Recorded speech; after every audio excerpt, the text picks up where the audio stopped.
Assalamualaikum warahmatullahi wabarakatuh. Alhamdulillahirabbil alamin wassalatu wassalamu ala asyrofil mursalin sayyidina Maulana Muhammadin wa ala alihi wa ashabihi ajma'in. Subhanaka la ilma lana illa ma 'allamtana innaka antal alimul hakim. Rabbish li sadri wa yassir li amri wahlul 'uqdatam min lisani yafqahu qawli. Hadirin sekalian saya berterima Allah Subhanahu wa taala. Kalau kita bicara ibadah, tentunya bicara ketundukan dan bicara kesadaran. Tidak mungkin ibadah yang kita lakukan dengan tidak sadar. Kesadaran itu timbulkan dari rasa bersyukurnya kepada Allah Subhanahu wa taala. Dalam ayat yang Allah firmankan dalam Al-Qur'an, a'udzubillahi minasyaitonir rajim. Wa ma khalaqtul jinna wal insa illa liya'budun. Tidak diciptakan jin dan manusia kecuali untuk menyembah kepada Allah. Hakikat penyembahan bukan hanya Allah yang perlu, tapi kita yang perlu. Allah, kalau semua manusia beriman dan beribadah semua, orang tidak beruntung. Kalau semua manusia kafir semua, juga Allah tidak beruntung. Karena Allah segalanya. Karena kasih sayang Allah kepada hamba-Nya, kepada makhluk, kepada manusia, maka Allah berikan satu cara supaya dia disenangi oleh Allah, dicintai oleh Allah, maka kasih cara. Yakni adanya ibadah, pengabdian. Kesadaran ditimbulkan dari apa? Dari diri kita. Maka Allah memberikan satu gambaran kepada kita supaya kita sadar. Wa fi anfusikum afala tubsirun. Apakah terhadap diri kalian, kata Allah, tidak memperhatikan? Kita perhatian pada diri kita. Dari sudut pandang fisik kita, tubuh kita, masya Allah, luar biasa. Diberikan Allah Subhanahu wa taala dengan kesempurnaannya. Fi ahsani taqwim. Sempurnakan Allah Subhanahu wa taala dibandingkan dengan makhluk lain. Dari segi pandang itu umpamanya kita melihat saja kepada wajah kita, ada hidung, ada kepala, ada telinga, bukan tulang, bukan daging, sehingga tegak tapi kemudian tidak merusak. Kalau dari tulang mungkin barangkali bantal kita suka rusak. Kalau dari daging mungkin bagian yang dari ke bawah. Kemudian kita lihat lagi dengan bulu mata kita, ada alis dan seterusnya. Semua dilengkapi oleh Allah Subhanahu wa taala dengan berbagai macam perangkat-perangkatnya. Belum lagi syaraf, ada tubuh kita begitu banyaknya, jutaan. Satu syaraf saja terputus, apalagi syaraf otak, mungkin barangkali kita tidak waras, tidak sehat. Maka di sini kemudian kita kembali pada diri kita. Siapa yang menciptakan ini? Siapa yang punya gawe masalah ini? Kalau manusia kemudian dia tidak pernah berpikir tentang dirinya, tentang apa yang dalam badan kita, dalam tubuh kita, maka kemudian kita menjadi orang yang lupa daratan. Lupa daratan. Kita berbagai contoh barangkali Bapak Ibu sekalian. Kita merasakan nikmatnya jari itu ada 5. Dari 5 yang ada yang panjang, ada yang setengah panjang, ada yang pendek, ada yang kurus, ada yang gemuk. Kalau seandainya jari yang 5 itu panjangnya sampai dengan jari tengah, kalau kita nurun nasi, maunya nasi, itu enggak pas. Tapi begitu kita lihat panjang pendeknya tidak sama, begitu kita mau ngambil nasi itu sama. Aku. Ini contoh soal daripada kita. Kita kadang-kadang kalau kita salah, imam kita mengimbau kepada kita, barisan kita, saf kita suruh lurus dan rapat. Begitu kita di luar salat, kadang-kadang kita bontok-bontok karena saling menyalahkan masa paling pertama. Kalau kita menonton seperti ini, masya Allah, kerja kita pas, kerjaan kita pas, mengandung unsur sosial yang pas di hadapan manusia. Yang pejabatnya ada, yang orang rendahnya ada, yang orang pinternya ada, orang yang teknokratnya ada, pengusahanya ada, Subhanallah. Tapi kalau kita keumpamanya dalam kehidupan kita masing-masing merasa diri, jempol merasa diri paling hebat karena telunjuk suka dipakai oleh kita, jari tengah sebagai penyimbang, jari manis sebagai pematas kehidupan, kelingking sebagai orang yang ada di bawah. Kalau masing-masing merasa diri paling benar, maka kemudian tidak pas untuk berjuang ke depan, maka mesti ada unsur sosial. Dari kesadaran ini kalau timbul merasa bahwa diri kita itu siapa di hadapan Allah.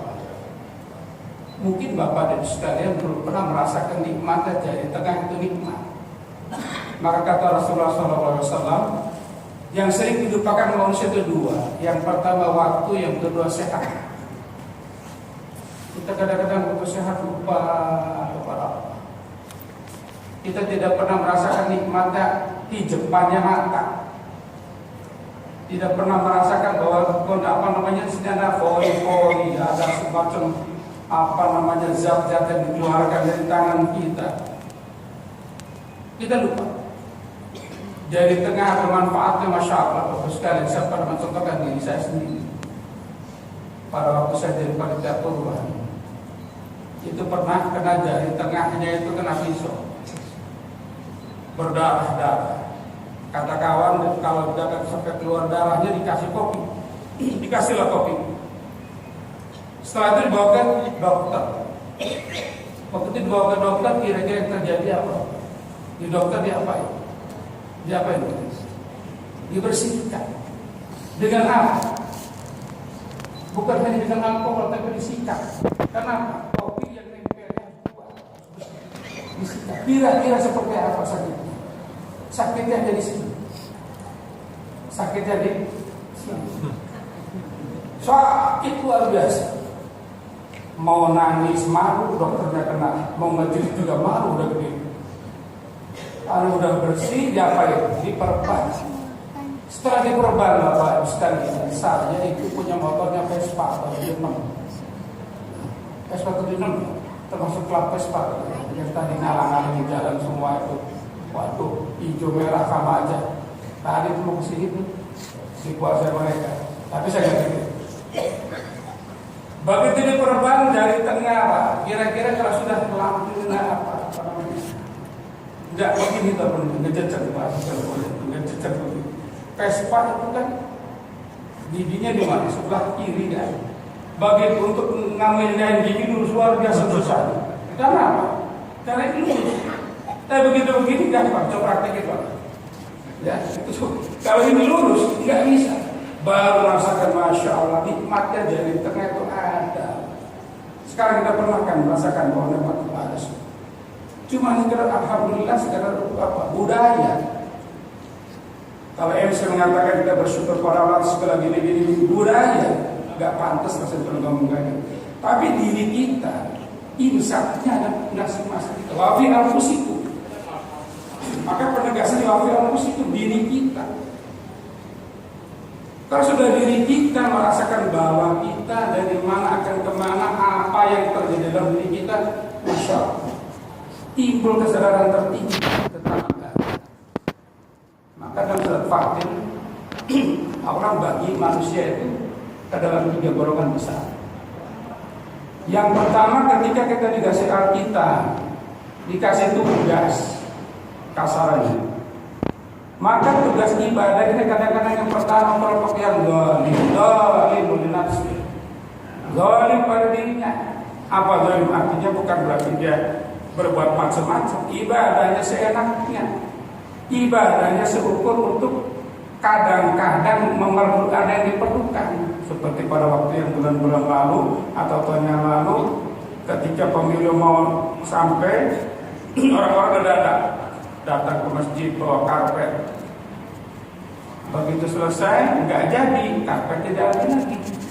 Zalim nafsi. Ibadahnya masih syukur apa? Ukuran beban. Begitu sholat zuhur tiba, masih sepatu sudah kelapa menggunakan azan. Reaksinya bukan alhamdulillah, pakai peta. Udah zuhur lagi. Sholat maghrib. Berat rasanya ibadah ini. Berat. Kemudian yang kedua kelompok muqtasid. Muqtasid adalah kelompok orang-orang yang iktisad. Orang-orang yang ukurannya ekonomi. Ibadahnya untung-untungan. Yang suka ditanyakan kepada Ustaz kan, Ustaz, sholat ini pahalanya berapa? Puasa ini pahalanya berapa? Pahala terus. Karena orang dagang, orang dagang sifatnya kan, saya beli 50.000, dijual 45.000. Gitu kan kira-kira. Berapa dijualnya? Ya paling tidak kan 75.000. Cari apa? Cari untung. Kita cari untung. Maka suka pertanyaan itu pahala, disorot bukan di sini. Ibu yang disorot pahala. Soal apa puasa Nabi Daud, puasa ya Umul Bin, puasa Senin Kamis, Abdurrahman mana, masya Allah. Saya bilang kau yang saya apa? Siapa yang punya Abdul? Apa? Kita puasa Senin Kamis saja masih Senin Kamis puasa kenapa kita kan Senin Kamis, gitu kan? Apalagi puasa-puasa seperti udah kita ngaku aja lah. Sholat kita setelah wajibnya kita sudah pas 5 waktu, ditambah 1 dulu. Habis maghrib 1 dinikmati dulu. Jangan Ustaz ini mengatakan ini dikerjakan cuma seminggu.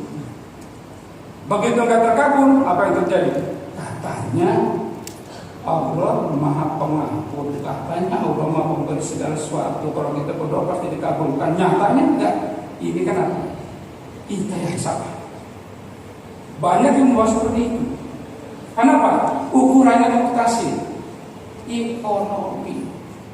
Tapi terkadang bukan ekonomi ini kita kadang-kadang masalah waktu. Sadarlah seperti kita juga ini.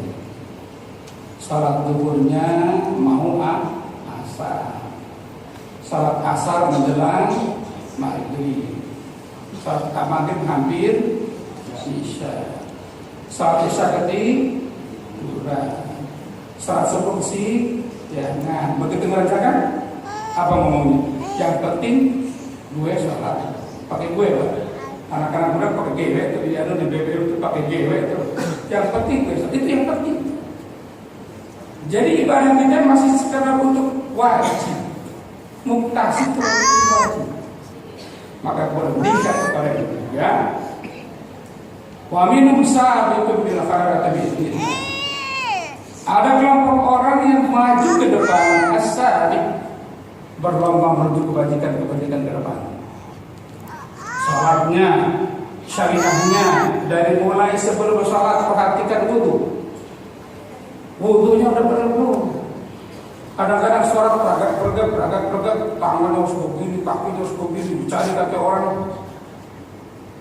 Kayaknya nggak benar kalau begini. Tapi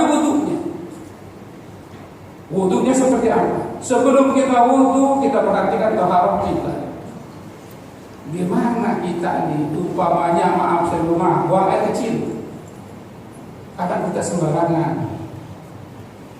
Kemudian jalannya barangkali di rumah kita, rumah yang terlalu mewah kadang-kadang menyiksa kita.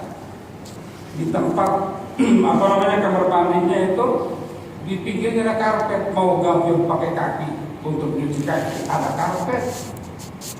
Enggak disiram di situ, itu ada najis. Kadang-kadang menyulitkan kita. Taharah kita perhatikan.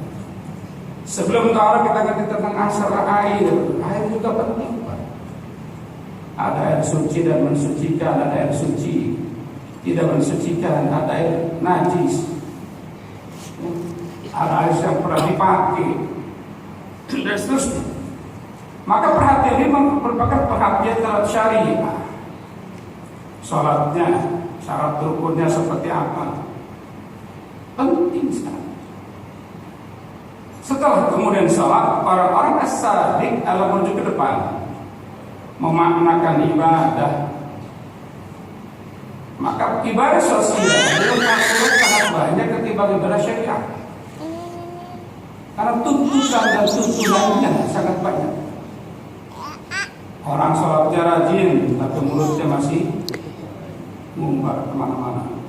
Syaratnya rajin, pelit, masih alhamdulillah, masih luar biasa. Semakin kaya semakin bakhil.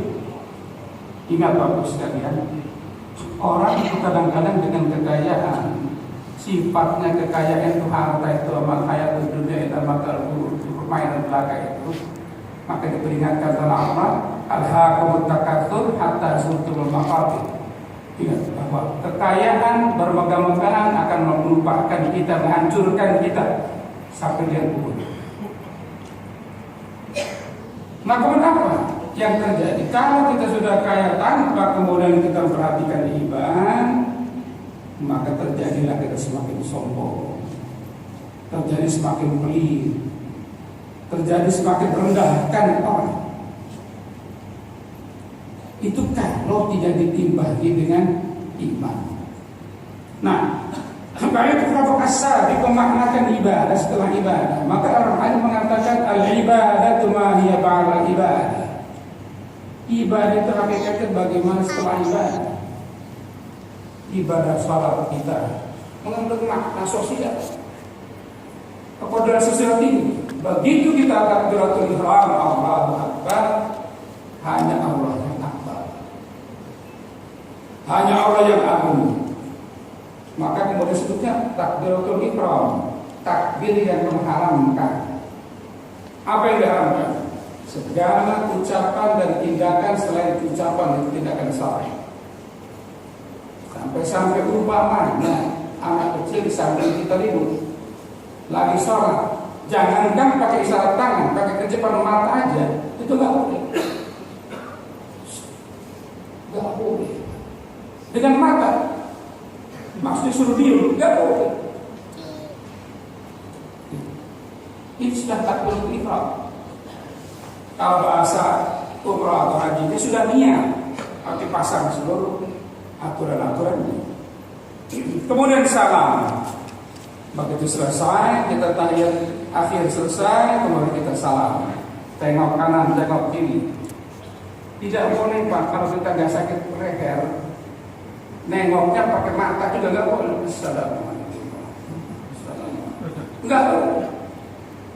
Harus nengok, betul-betul nengok. Syukur-syukur lah. Tidak dipraktekkan, boleh dipraktekkan. Alhamdulillah. Praktek. Assalamualaikum warahmatullahi wabarakatuh. Assalamualaikum. Tapi jangan sampingnya jangan ngomong gini, bukan assalamualaikum warahmatullahi wabarakatuh, kata sampingnya waalaikumsalam. Enggak urus. Udah semuanya begitu kan. Urusan sholat itu kan kalau berjamaah itu masing-masing sebenarnya. Imam masih dengan isyarat-isyarat aja. Umpamanya imam nggak gitu nih, bukan urusan kita. Imam kentut pelan-pelan, gitu kan? Kemudian dia pelan-pelan masih terus aja. Ya kita mengeluarkan masalah, imam yang tanggung jawab. Kalau ada yang nanya, kalau waktu umroh ada yang kemudian kerja waktu batal, kemudian kita diem aja gimana? Ya urusan siapa? Bukan urusan pemimpin. Kejujuran kita. Begitupun dalam sholat, dalam ibadah yang lain, mengandung unsur sosial. Puasa kita lakukan, lapar, haus. Ada yang mengatakan, saya sih puasa nggak lapar, bohong. Namanya puasa harus lapar. Nggak haus ya bohong, namanya puasa nggak haus. Ya gini aja udah kering. Gini aja udah kering. Ya, tapi dengan adanya niat yang kuat, Allah yang maha segalanya, kita mampu untuk menahan lapar dan haus. Coba di luar puasa, kita pagi sarapan 6:30, ya kan Pak? Kemudian 12:30 belum makan, kira-kira kayak apa? Utang siniwan, pusing, warteg jauh, kan? Warung padang nggak ada di luar, pusing. Tapi dengan puasa, alhamdulillah. Tapi ketika itu ada dengan lapar dan haus, merasakan orang yang lapar dan haus, yang kemudian menjadi budaya dia. Kenapa? Tidak mampu. Maka ada kemudian dari kita, ada merasa. Tadi diumumkan ada buka sahur sampai 400 pok. Itu kan berarti ada kepedulian. Kayak di Mekah ya, orang yang suka bulan Ramadan kan, yang namanya menggelar makanan sebelum maghrib kan luar biasa. Nah, ini kepedulian. Maka karena itulah kemudian kalau kita ibadah tanpa ada kepedulian sosial, apa kata Allah? Fawailul lil musallin. Orang sholat aja celaka. Apalagi ya sholat perlakuannya buruk. Sholat aja celaka, kenapa dia? Alladzina hum an sholatihim sahun. Lupa akan makna ibadah sholatnya. Ini benar sosial. Dengan tetangga tetap bentrok, sholatnya khusyuk. Kelihatannya jidatnya hitam, itu kan kakinya ujungnya kapalan, sampai seringnya sujud, seringnya duduk antara dua sujud, kapalan, sampai dilihat itu kapalan itu, jidatnya hitam kelihatan, tonjolin itu, ini gue, wah pakai gue lagi kan, ini gue nih banyak sujud, kepada Allah Subhanahu wa Ta'ala, udah mantapnya, khusyuk kelihatannya. Tapi kalau lihat ini bahwa khusyuk bukan hanya pada waktu di dalam salat, tapi bagaimana kemudian kita bersama. Ya bayangkan salatnya kita bisa celaka gimana kalau kita nggak sholat. Lihatnya pada unsur kepedulian sosial yang tinggi dalam agama. Jadi menimbulkan satu kesadaran. Nah kesadaran itu kemudian apa yang disebutkan dengan kata ada melihara harta, maka kita ada kepedulian sosial. Jadi ibadah khusyuk kita bukan hanya pada waktu kita sholat, ya, tapi bagaimana menyebarkan kesusunan di luar sholat. Maka bagaimana sepuasa kita? Maka sebutkan kata Rasulullah, banyak orang yang puasa sekedar ukur lapar dan haus. Kenapa? Tidak memaknakan puasa di luar puasa. Maka perjuangan kita ibadah itu hakikatnya belum pernah habis. Apalagi haji itu kan haji pak, maaf bisa maaf. Saya suka kalau juga bermimpi ke sono kan. Itu kan namanya orang yang biasa hidupnya mewah gitu kan, dikasih aja hotel yang sedikit kurang mewah gitu ya, udah langsung jidatnya mengkerut. Jadi kalau digambarkan itu mulutnya aja udah begini, lancip ke atas. Tapi bagi orang yang pasrah diri, lancipnya ke atas, sumringah. Apa kalau sumringah itu bahasa Jerman? Sumringah bahasa Jerman. Nikmat. Ini kan kadang-kadang masya Allah merubah sikap diri manusia itu susah. Tidak gampang kalau tidak timbul dari diri kita. Syukur kita enak, ibadahnya bagus, orangnya dermawan, tegur sapanya nikmat, masya Allah. Kalau kita udah sholatnya, haji berkali-kali, umrah tiap bulan, pulang mesti tetap, bahagia dipelihara, binatang bahaya dipelihara, judes tetap, alhamdulillah, masya Allah, tetap judes. Padahal kan nggak bayar gampang, nyengir kan nggak bayar gampang kan, nyengir nggak bayar, bakal sehat katanya kan, nyengir coba kita makruh terus, mati. Kalau pakai subuh mah nyengir, syaratnya jangan di kamar mandi sendiri. Ya, kemudian kalau sudah meninggal jangan suka nyengir. Ya, syaratnya jenazah kan salah satunya satu nggak boleh nyengir. Jenazah kalau jenazah jangan nyengir, Pak. Yang ngurusin kabur, jangan mandi sendiri jenazah, jangan ke makam sendiri. Syaratnya. Nah, apa intinya? Bahwa kalau kita mengatakan wa ma khalaqtul jinna wal insa illa liya'budun, tidak diciptakan jin dan manusia itu untuk menyembahku. Hakikatnya kita yang perlu ibadah. Kita yang perlu ibadah. Tapi ibadah yang mana? Yang mengandung makna. Yang mengandung makna. Haji apalagi itu makna sosialnya tinggi. Makna sosial tinggi. Orang terkadang maaf rumah. Dalam haji orang kadang-kadang pribadi yang dipikirin, apalagi yang suka disebut dengan kata arba'in. Di Madinah itu kan arba'in. Sebelahnya sakit. Saya kan pakai menyempurnakan haji ini arba'in, arba'in, masya Allah. Kata Pak Ustaz sudah kapal kan nggak tahu dari mana. Katanya lebih utama karena begini. Tapi sebelahnya lagi sakit, perlu pertolongan kita tinggalkan. Apa yang terjadi? Ibadah mungkin barangkali berkali-kali sujud di Masjid Nabawi akan terkalahkan oleh kita menolong orang yang sedang sakit. Salat bisa di mana? Bisa di hotel, bisa di pondokan kita. Tapi kadang-kadang dirinya yang dipikirkan. Saya dibayar jutaan, apalagi pada plus 110 juta. Maka Bapak sekalian hati-hati dengan ngomong juta itu Pak. Sekarang kita kadang-kadang memang kebawa oleh angka itu dengan kata-kata penyebutan 500.000 dengan setengah juta gedean mana? 500.000 dengan setengah juta gedean mana? Tapi ngomongnya Sibil Monyang gedean juta juga. Berapa ini? Setengah juta. Berapa ini? 500.000. Yang hati-hati. Seperempat juta dengan 250.000 gedean mana? Tapi pakai juta, makanya Bapak Ibu sekarang jangan suka nyantolin kepala yang gede. Itu bupati itu tuh masih saudara saya, masih termasuk kami ini, masih sepupu lah. Begitu ditangkap tuh, apa ngomongnya? Tidak pernah kan? Tuh, hati-hati. Ini makanya apa makna-makna di balik kata juga masih banyak yang perlu kita kaji. Maka semua adalah tergantung ibadah. Kalau kita asabik, maka orang memaknakan ibadah bukan hanya vertikal, tapi bagaimana horizontal, bagaimana kepada sosial. Mudah-mudahan ada manfaatnya. Assalamualaikum.